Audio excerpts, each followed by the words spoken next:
If you grew up on Sunday evenings in front of the telly, you know that hymn. Those first soft voices, that little country church, and then her smile filling the whole screen. For so many of us, Dibley felt like home. Some of these faces are still with us. Some we've had to say goodbye to. And everyone has a story. It wasn't just a sitcom. It was the village that made you feel like you belonged. Richard Curtis gave us a place where kindness won. Faith had a sense of humor, and no one ever truly left. I'd love to know which face you remember most. Maybe it's the one who made you laugh loudest, or the one who made Sundays feel safe. Whoever it is, tell me about them. And we begin with someone whose gentle heart held that whole village together. Every village needs someone with no edge, no agenda, no sharpness at all. Hugo Horton was that person. He wasn't the cleverest in the room, and he knew it, but that was never the point. Hugo made kindness feel natural. He made gentleness feel strong. And for anyone who ever felt a little too soft for the world, he was proof you could belong. James Fleet was 42 when Dibley began. He brought Hugo to life across all 20 episodes, never missing a single one.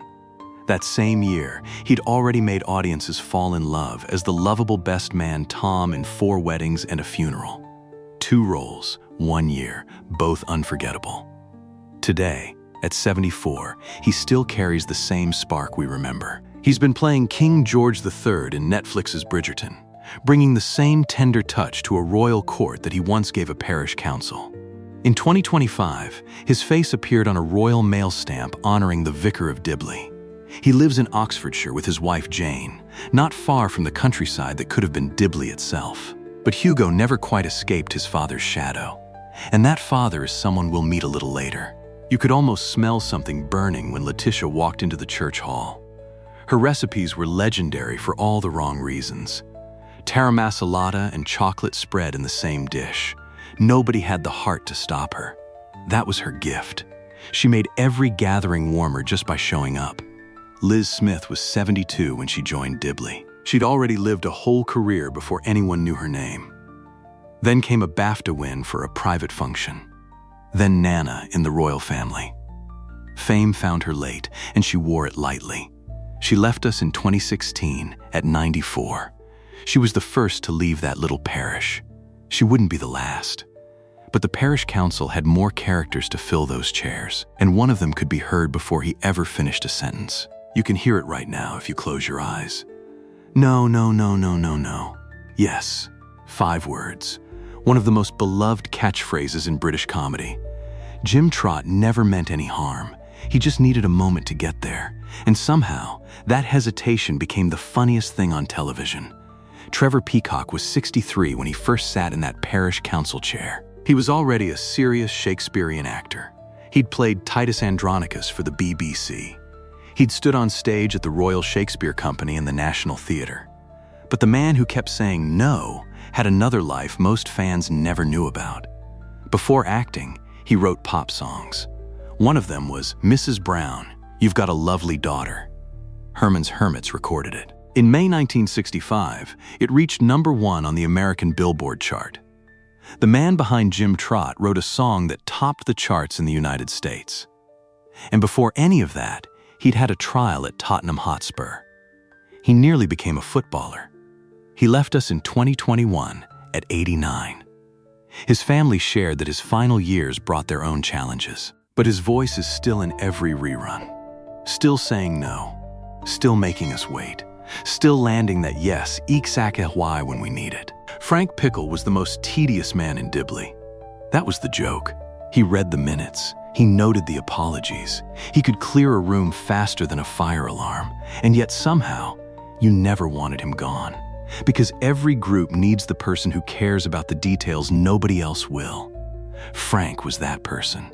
He held things together by simply showing up and writing it all down. The man behind him was anything but dull. John Bluthal was born in Poland in 1929 to a Jewish family. They fled to Melbourne when he was 9. From there, he built a career that stretched 6 decades and 3 continents. He worked alongside Spike Milligan for years. He appeared in 2 Beatles films, A Hard Day's Night, Help. He played Fagin in the original West End production of Oliver. And at 85, he was still working, playing Professor Marcuse in the Coen brothers' Hail, Caesar. He left us in 2018 at 89.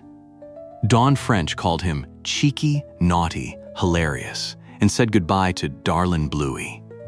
The quietest man in Dibley was played by someone who'd stood next to legends his whole life. He just never needed anyone to know. Halfway through, and I'm already feeling it. If any of these stories are bringing something back for you, stay close.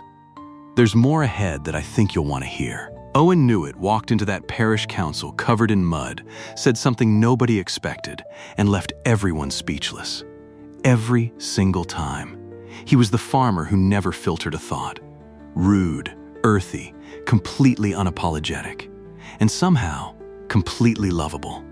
Owen was the neighbor you'd never invite to dinner but always want at the table. If Roger Lloyd-Pack looked familiar the first time he appeared in Dibley, there's a reason. He'd already created one of British television's most iconic characters, Trigger, the road sweeper in Only Fools and Horses who spent 20 years calling Rodney Dave. 2 different sitcoms, 2 unforgettable faces. Very few actors pull that off. He was 50 when Dibley began. Between those 2 roles, he found time to step into worlds nobody saw coming. Bartemius Crouch in Harry Potter and the Goblet of Fire. The creator of the Cybermen in Doctor Who, opposite David Tennant. The same actor who'd played his son in Harry Potter. One career. Paths crossing everywhere. He left us in 2014 at 69 after a short illness. His funeral at St. Paul's in Covent Garden brought together Sir David Jason, Nicholas Lyndhurst, and generations of British comedy. Some people carry a whole era with them. Roger was one. There's still a face ahead that changed everything for Dibley, and another who changed everything for cinema. But first, the man who ran that parish council like a kingdom. David Horton didn't just resist change. He embodied the fear of it. A female vicar in his village, a woman in his church. It offended everything he believed. And then, slowly, without ever quite admitting it, he let her in. He let all of them in. David showed us something we needed to see. Even the most stubborn heart can learn to open. Remember Hugo's father from earlier? This was him. Stiff, proud, impossible. And underneath all of it, a man terrified of being left behind. Their scenes together carried more weight than either character ever said out loud. Gary Waldhorn was the son of Austrian Jewish parents who'd built a new life in London. He trained at the Yale School of Drama in New York, where he met his future wife. Before Dibley, he was already a formidable Shakespearean actor. Malvolio, Shylock, and a performance as Henry IV at the Old Vic in 1997 that the Sunday Times called magnificent. The man who played a country counselor had once worn a crown on the same stage where Olivier performed. He left us in January 2022 at 78. He was the last of the Dibley cast to go. His son Josh said his true love was always the theater. The BBC called him an incredibly talented actor. But for millions, he was simply David, the man who finally learned to bend. It was 2006. The show had been on the air for over a decade. The village had its rhythms, its traditions, its lovable, stubborn ways. And then someone new walked through the door. Harry Kennedy arrived in Dibley and did something no one had managed before. He made the vicar blush. Richard Armitage was 35 when he stepped into that role. He only appeared in a handful of specials, but his presence changed the shape of the story forever. The final episode, on Christmas Day 2006, drew 12 million viewers. They watched Geraldine walk down the aisle, and a whole country smiled. Most people watching that night had no idea what was coming for him. Within a few years, Peter Jackson cast him as Thorin Oakenshield in the Hobbit trilogy. Then came Harlan Coben's thrillers on Netflix. The Stranger, Stay Close, Fool Me Once, Missing You. 4 global hits, back to back. Somewhere along the way, he started writing crime novels too. Geneva, The Cut, both bestsellers. In early 2026, he began filming a new ITV drama called Winter. The boy who once danced in Cats on the West End is now one of Britain's most versatile performers. Today, at 54, he radiates the same warmth decades later. But before Harry, before Thorin, before any of it, he gave Dibley something it always deserved: a love story. And the woman at the center of that story? She's still here, still making us laugh, still the one we've been waiting for. We've walked through that village together now, met the faces that made it real. But there's one person we haven't reached yet, the one this whole story belongs to, the one who made you feel like you had a seat in that pew. Picture it: a small church, candles lit. A woman in a dog collar walks to the front. She's funny.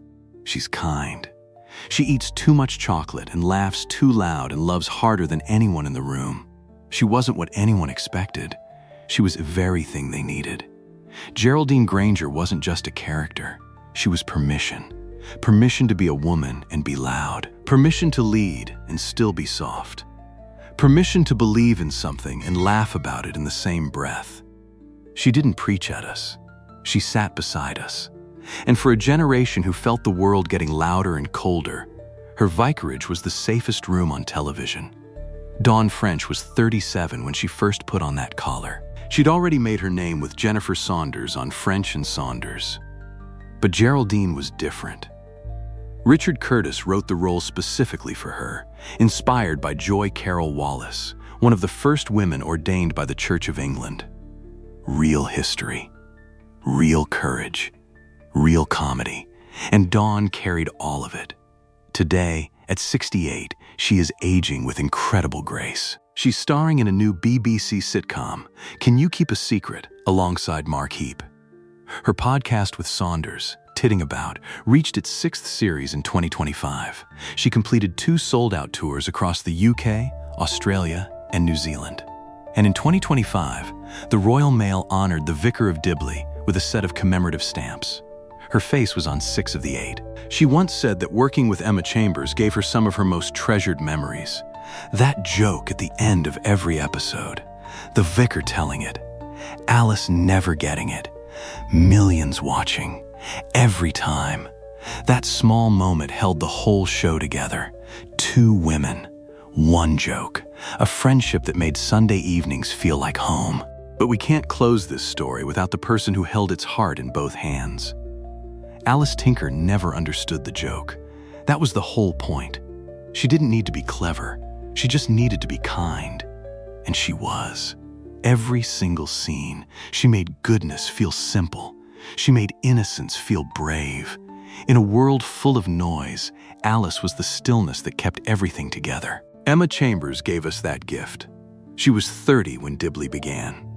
On screen, she was sweetly baffled. Off screen, she was sharp, dedicated, and deeply loved by everyone who worked beside her.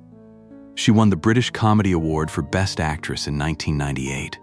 She lit up Notting Hill as Honey, the sister everyone wished they had. She brought the same open heart to everything she touched. She left us in 2018 at 53. Far too soon. Far too young. She wasn't the only one. Over the years, that parish council grew smaller. Liz, Roger, John, Trevor, Gary. One by one, the chairs emptied. In 2020, when the show returned for its lockdown specials, the final episode closed with 6 words that said everything. In loving memory of Liz, John, Emma, and Roger. Trevor and Gary would follow. 6 faces now. 6 friends we still carry. But here is what matters. Turn on any rerun tonight. Alice is still there. Still sitting in that front pew. Still not getting the joke. Still making you smile before you even know why. Some people leave a room and the warmth stays behind. Alice never left the room at all. That little village was never on any map. But it was real to us. The laughter was real. The kindness was real. And the people who gave it to us deserved every minute we spent with them. Somewhere, that hymn is still playing. Hugo is still tripping over his own goodness. Jim is still finding his way to yes. And Alice is still waiting for the punchline. So tell me, when you think of Dibley, where were you? Who was sitting next to you? I'd love to hear that story. Every one of them matters. There are more villages like this one, more faces you haven't thought about in years. They're waiting, and so am I. Until next time, take care of those memories.